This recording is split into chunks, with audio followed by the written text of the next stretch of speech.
Hello everyone, I'm Annie Poole and I am a Wellbeing and Resilience coach, and it's really lovely to be able to produce this mini training course for you. So your wellbeing journey, how are we possibly responsible for our own well-being? And I'm hoping to be able to unfold that for you, because where's your favourite place in the world to be? Mine's in the Lake District because that's where I was born, and I absolutely love to be in a wood or by one of those beautiful mountain streams or sitting on a branch over a lake, dabbling my wellies in because it's usually too cold to put your bare feet in. And when I'm in that thinking space of that, I feel as if all my other worries fall away. You might have somewhere hot and sunnier than that. I love the beach too, but I do love the lakes. So what I want to explore with you today is that feeling of being in that space. And if you're not a holiday type person, that feeling of being at home where you've got everything you need and you can close your door on all your worries. You've got your comfiest slippers and your best cup of coffee that you ever want. And there might even be a sneaky bottle of beer or glass of wine in the back of the fridge for the weekend. You might even have the fire on at this time of year. So what has that got to do with simply being who you are? Well, in that space, being at home, you forget about all the judgments, all the blame, all the opinions, all the worries and fears that you have, unless you've got some of those going on at home also. But we usually always have a space somewhere in the week where we can kick off our shoes, sit down and just sigh. So how do you show up each day when you go out of your door to work or you are in isolation? How are you showing up in that space? And I want you to just let go of everything you know about well-being in the moment and just simply listen beyond the words that I'm saying. Listen for a feeling. So your inner landscape is created by you. So what would you like to put in that landscape? Well, first of all, I think I'd have a big shovel and I'd shovel out all the worry.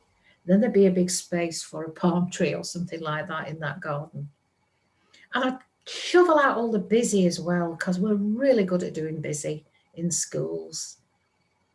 And you can do busy in a slower way, in an awareness space, or you can do it in that busy thinking space that brings in 10 more jobs with every thought. And how does that impact your day?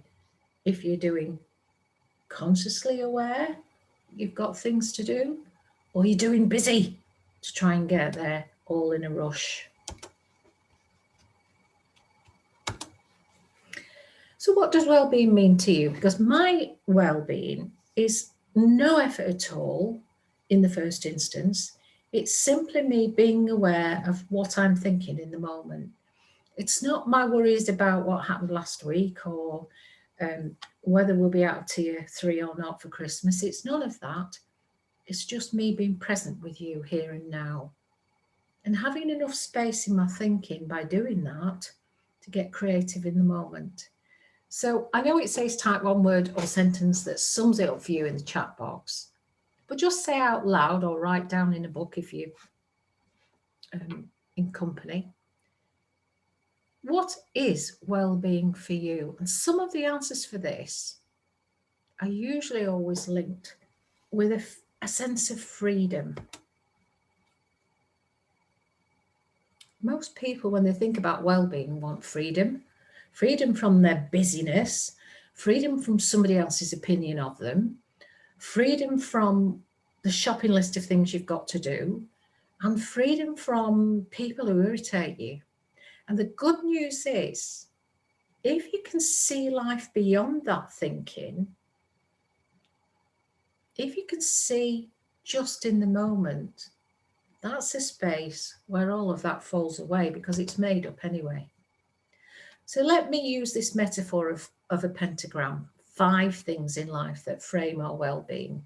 And I know this because I've been doing this coaching for years. So the thing that's really important to us is our vitality, our zest for life, the fun, the joy, the creativity. And then the other side of the coin is being overly busy.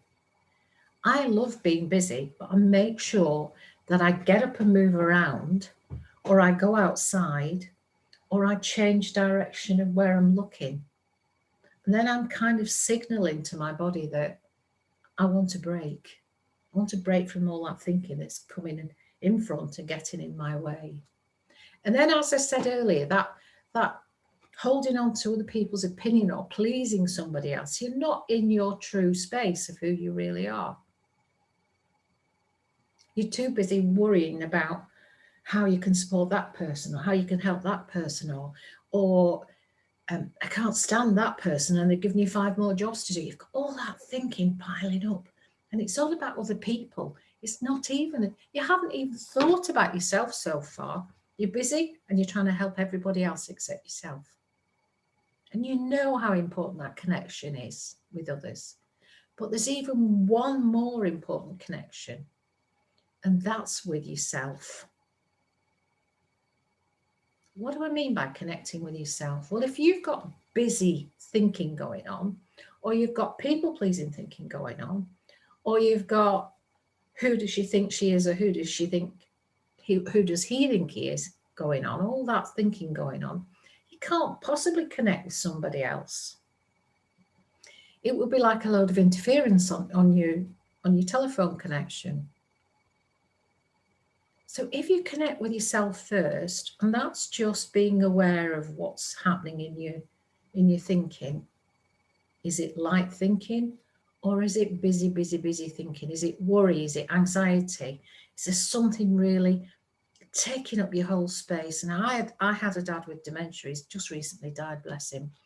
And the thinking I had around that dementia, my awareness is my dad has dementia. My thinking was 20 years long about dementia, and I got lost in that thinking, and life was not okay when I was in that space. When I had an awareness, when I was coming from that loving space of, I'm sure everybody in the care home is doing the best they can for my dad, then it all fell away, and it was just an okay space, that beautiful, neutral, unconditional space of connecting with everybody. And that also leads into compassion, because if you're connecting from that okay space and you're connecting with yourself, you tend to be more compassionate about everybody, more forgiving, more allowing. It doesn't mean you accept any shenanigans or any wrongdoings or people putting on you. It just means you can see where they're coming from more easily. So if somebody's shouting at you, instead of shouting back, you can go, okay, should we talk about this later? Or what is it you need right now? Or how may I help you? You know, all those things we say when we know somebody. And then the final piece is, if you understand about that awareness, you can be aware of being busy, or you can be busy. You can be aware of who you are, or you can try and be who others want you to be. And you can be coming from that space of connection and compassion. That will transform your well-being. That is an amazing space to be in. So as I said, when we're born in this loving space. And this is who we really are, unconditional love. You know, that little baby that's first born. And then as we get older, usually around 4 or 5, you can see it in school, we start to judge. I don't like your toy. I don't like who you are. And we move towards that space of fear and insecurity and comparing things. We do that dreadfully as human beings. I'm not good enough. I'm not worthy. I can't be like that. Or they're not good enough. They're not worthy. They can't be as good as me. All the different thoughts up and down and piling up if we hang on to them and we try and control them. So when I say awareness, I'm talking about understanding, are you coming from love or are you coming from fear? Because fear limits us. And if you're coming from fear, you know that, because any thinking, any fear thinking, You've got that feeling to match, haven't you?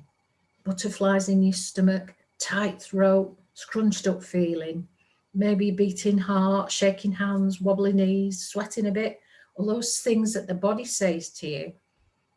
Annie, you've got fear thinking going on. You've built that situation up into something it isn't, and it's not even happening till next week. Does that sound familiar? So how do you check if your resilience is getting drowned or overwhelmed in all this fear and insecurity? Well, your body tells you for a start off. So what do you do when you're in that space? Well, for me, I'd kind of like phone a friend, make myself a cup of tea, walk out of the room, have a sigh, and I wait until I'm in that space of being okay again, that very loving space, loving for me first.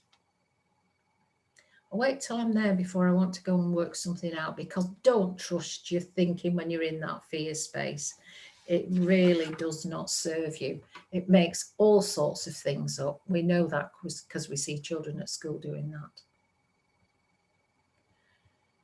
So going forward, understanding that you're responsible for your own well-being is because it's coming from your thinking in the moment. So I could come in from work and I could go through the hallway into the kitchen and I could see my sink piled to the top with dishes from a son or a daughter who's been in all day, cups everywhere. And I could feel really, really judgmental about that. Why haven't they done the dishes? I'm at work all day. You never do anything. And I can feel that thinking coming on. And in that moment, put my bag down, take my coat off, put my favourite slippers on because I'm home. And that's the place I love to be. And that feeling and awareness of being at home settles that thinking down, so I can see clearly. And then I decide what to do in the moment. I might get on with the washing up, might go and ask them to do their own washing up. Whatever the outcome is, I'll know because I'll have settled. I won't be making decisions from that fear, insecure space, because boy, does that get you into trouble. So how about a promise? No more blame or gossip or limiting thoughts.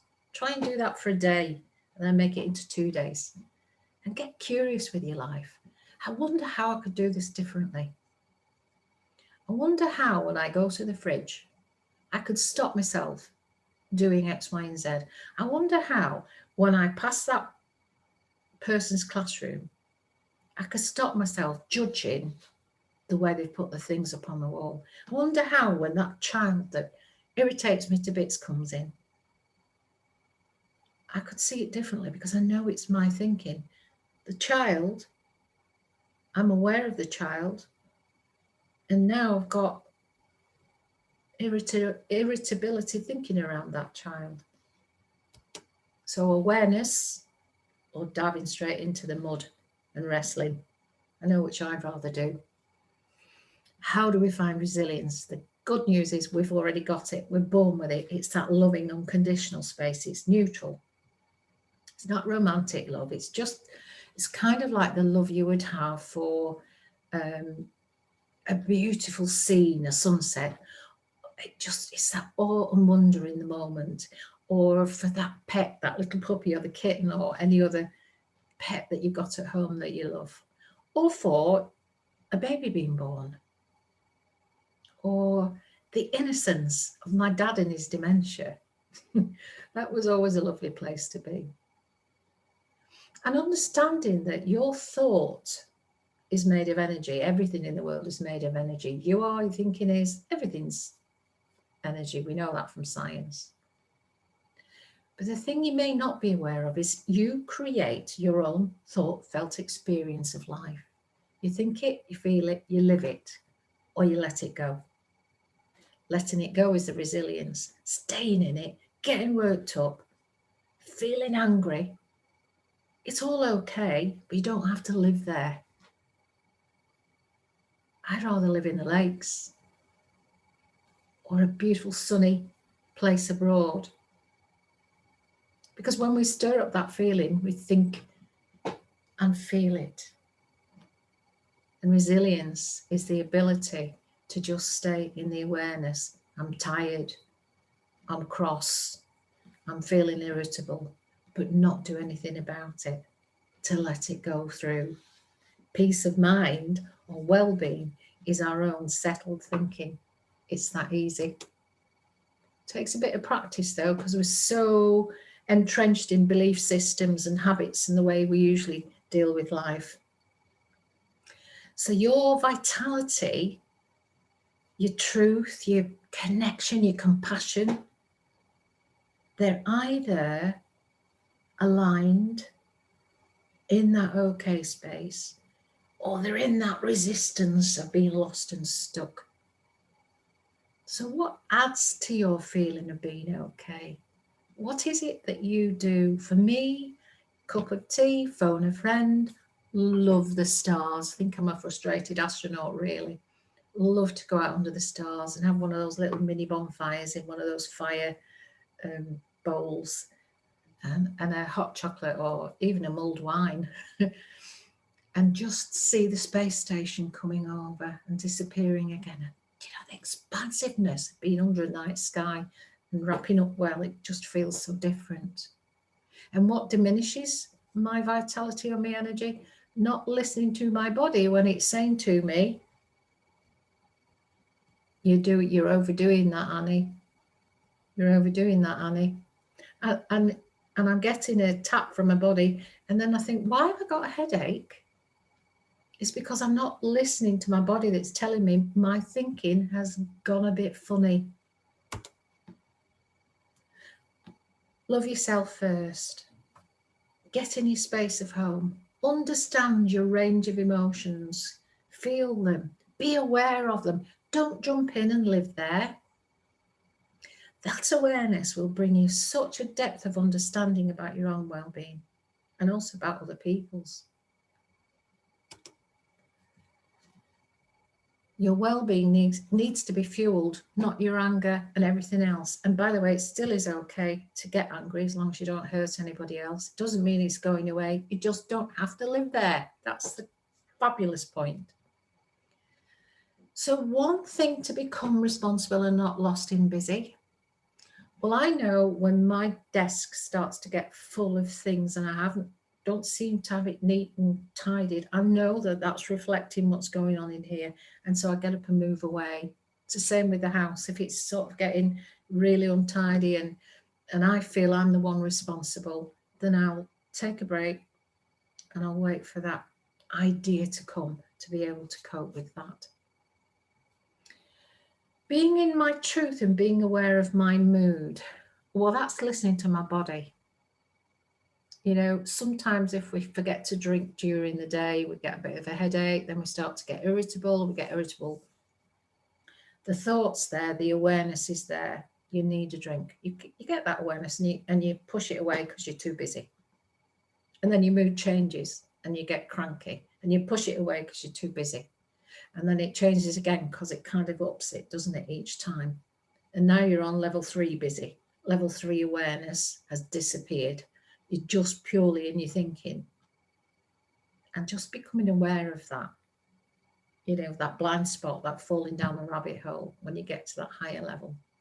Oh, I've done it again. Be easy on yourself. Don't add to that thinking by beating yourself up.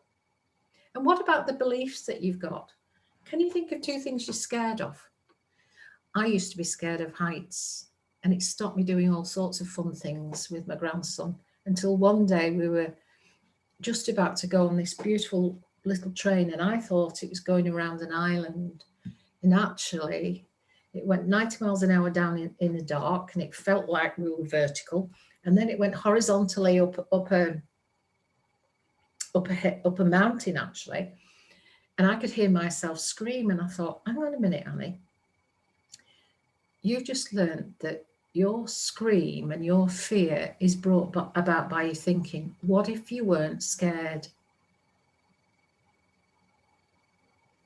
And my brain got curious and it just all fell away, and I really loved that ride, and we have 2 or 3 more, and yet all my life I hadn't gone on rides.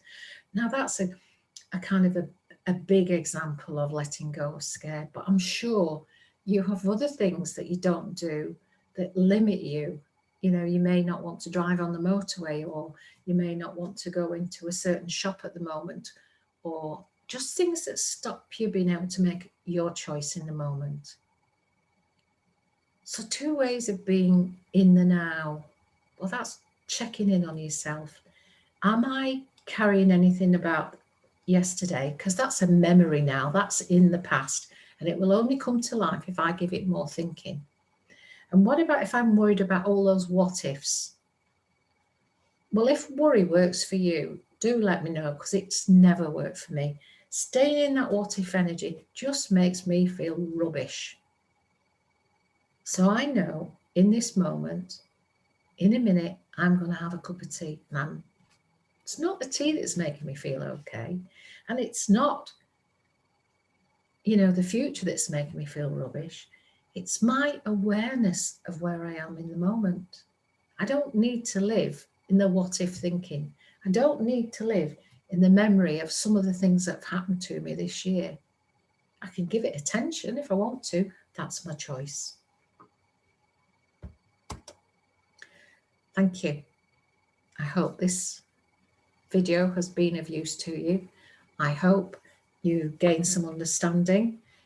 My Twitter handle's there at Annie Poole. My telephone's there. If you are going to phone me, please go through your head, or it would be really good if you emailed me instead. And my website's there, and there's a lot of free resources on there if you are feeling anxious or overly tired or overwhelmed. And there's also some things for children on there. So thanks. Take care.